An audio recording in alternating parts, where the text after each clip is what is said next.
शांताकारं भुजंगशयनं पद्मनाभं सुरेशं विश्वाधारं गगनसदृशं मेघवर्णं शुभांगं लक्ष्मीकान्तं कमलनयनं योगिभिध्यानगम्यं वंदे विष्णु भवभयहरं सर्वलोकैकनाथं। मंगलम भगवान विष्णु मंगलम गरुड़ध्वज मंगलम पुंडरीकाक्ष मंगलाय तनोहरि। ओम नमो भगवते वासुदेवाय।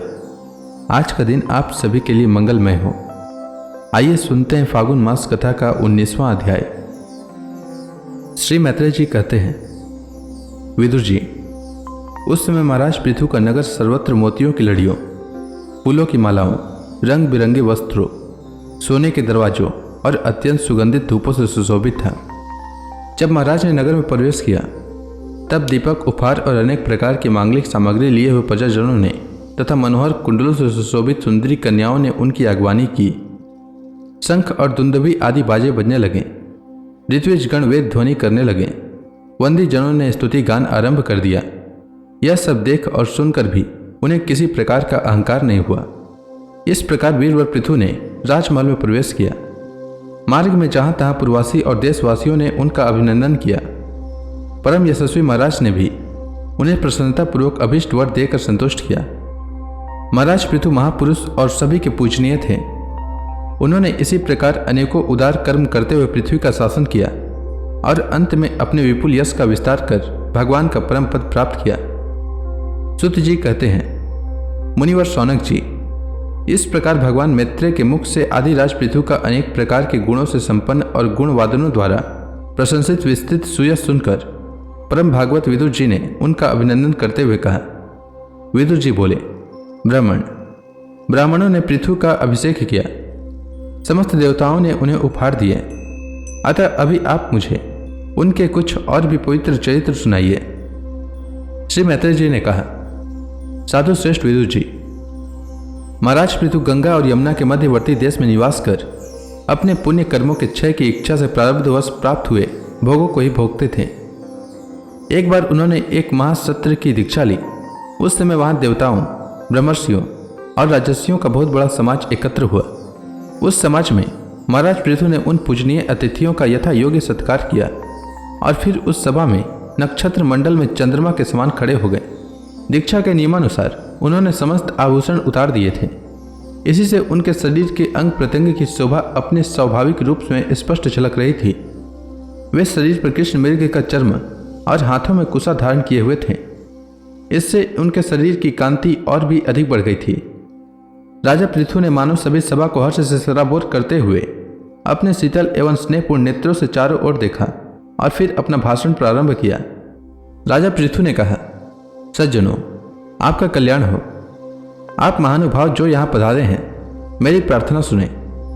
जिज्ञासु पुरुषों को चाहिए कि संत समाज में अपने निश्चय का निवेदन करें। इस लोक में मुझे प्रजाजनों का शासन, उनकी रक्षा, उनकी आजीविका का प्रबंध तथा उन्हें अलग अलग अपनी मर्यादा में रखने के लिए राजा बनाया गया है। अतः इनका यथावत पालन करने से मुझे उन्हें मनोरथ पूर्ण करने वाले लोगों की प्राप्ति होनी चाहिए, जो वेदवादी मुनियों के मतानुसार संपूर्ण कर्मों के साक्षी श्री हरि के प्रसन्न होने पर मिलते हैं। जो राजा प्रजा को धर्म मार्ग की शिक्षा न देकर केवल उससे कर वसूल करने में लगा रहता है, वह केवल प्रजा के पाप का ही भागी होता है और अपने ऐश्वर्य से हाथ धो बैठता है। अतः प्रिय प्रजाजन, अपने इस राजा का परलोक में हित करने के लिए आप लोग परस्पर दोष दृष्टि छोड़कर हृदय से भगवान को याद करते हुए अपने अपने कर्तव्य का पालन करते रहिए, क्योंकि आपका स्वार्थ भी इसी में है और इस प्रकार मुझ पर भी आपका बड़ा अनुग्रह होगा। माननीय सज्जनों, जिनके चरण कमलों की सेवा के लिए निरंतर बढ़ने वाली अभिलाषा उन्हीं के चरण नख से निकलती हुई गंगा जी के समान संसार ताप से संतप्त जीवों के समस्त जन्मों के संचित मनोमल को तत्काल नष्ट कर देती है। जिनके चरण तल का आश्रय लेने वाले पुरुष सब प्रकार के मानसिक दोषों को धो डालता तथा वैराग्य और तत्व साक्षात्कार रूप बल पाकर फिर इस दुख में संसार चक्र में नहीं पड़ता, और जिनके चरण कमल सब प्रकार की कामनाओं को पूर्ण करने वाला है, उन प्रभु को आप लोग अपनी अपनी आजीविका के उपयोगी वर्णाश्रमोचित अध्यापना आदि कर्मों तथा ध्यान, स्तुति, पूजा आदि मानसिक, वाचिक और शारीरिक क्रियाओं के द्वारा भजें। हृदय में किसी प्रकार का कपट न रखें तथा यह निश्चय रखें कि हमें अपने अपने अधिकारानुसार इसका फल अवश्य प्राप्त होगा। अहो, इस पृथ्वी तल पर मेरे जो प्रजाजन यज्ञ भोक्ताओं के अधीश्वर सर्वगुरु श्रीहरि का एकनिष्ठ भाव से अपने अपने धर्मों के द्वारा निरंतर पूजन करते हैं, वे मुझ पर बड़ी कृपा करते हैं। अतः आप सभी लोग भगवान श्रीहरि की पूजन करें। श्री मैत्रेय जी कहते हैं, महाराज पृथु का यह भाषण सुनकर देवता, पितर और ब्राह्मण आदि सभी साधु जन बड़े प्रसन्न हुए और साधु साधु यों कहकर उनकी प्रशंसा करने लगे। उन्होंने कहा, पुत्र के द्वारा पिता पुण्य लोकों को प्राप्त कर लेता है, यह श्रुति यथार्थ है। पापी वेन ब्राह्मणों के शाप से मारा गया था, फिर भी इनके पुण्य बल से उसका नरक से निस्तार हो गया। इसी प्रकार हिरण्यकश्यपु भी भगवान की निंदा करने के कारण नरकों में गिरने वाला ही था कि अपने पुत्र प्रहलाद के प्रभाव से उन्हें पार कर गया। वीरवर पृथु जी, आप तो पृथ्वी के पिता ही हैं और सब लोगों के एकमात्र स्वामी श्रीहरि में भी आपकी ऐसी अविचल भक्ति है, इसलिए आप अनंत वर्षों तक जीवित रहें। आपका सुयश बड़ा पवित्र है। आप उदार कीर्ति श्रीहरि की कथाओं का प्रचार करते हैं। हमारा बड़ा सौभाग्य है आज आपको अपने स्वामी के रूप में पाकर हम अपने को भगवान के ही राज्य में समझते हैं। स्वामी, अपने आश्रितों को इस प्रकार का श्रेष्ठ उपदेश देना आपके लिए कोई आश्चर्य की बात नहीं है, क्योंकि अपनी प्रजा के ऊपर प्रेम रखना तो करुणा में महापुरुषों का स्वभाव ही होता है। हम लोग प्रारब्धवश विवेकहीन होकर संसारारण्य में भटक रहे थे, सो प्रभु आज आपने हमें इस अज्ञान अंधकार के पार पहुंचा दिया। आप शुद्ध सत्व में परम पुरुष हैं, हमारा आपको नमस्कार है। श्री मैत्रेय जी कहते हैं, जिस समय प्रजाजन परम पराक्रमी पृथ्वीपाल पृथु की इस प्रकार प्रार्थना कर रहे थे, उसी समय वहां सूर्य के समान तेजस्वी 4 मुनीश्वर आए।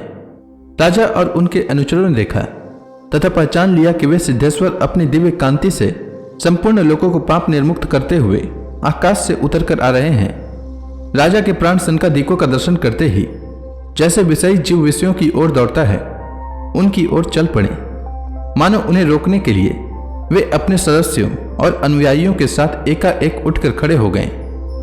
जब वे मुनिगण अर्घ्य स्वीकार कर आसन पर विराज गए, तब शिष्टाग्रणी पृथु ने उनके गौरव से प्रभावित हो विनयवश गर्दन झुकाए हुए उनकी विधिवत पूजा की। फिर उनके चरणों दक को अपने सिर के बालों पर छिड़का।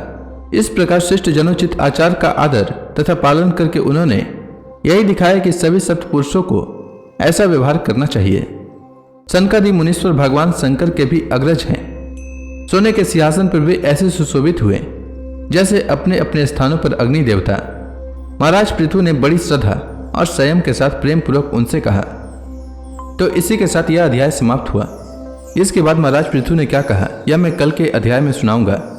तब तक के लिए भगवान हरि का नाम लेते रहें। तो प्रेम से बोलिए भगवान विष्णु की जय, श्री कृष्ण भगवान की जय, समस्त देवी देवताओं की जय।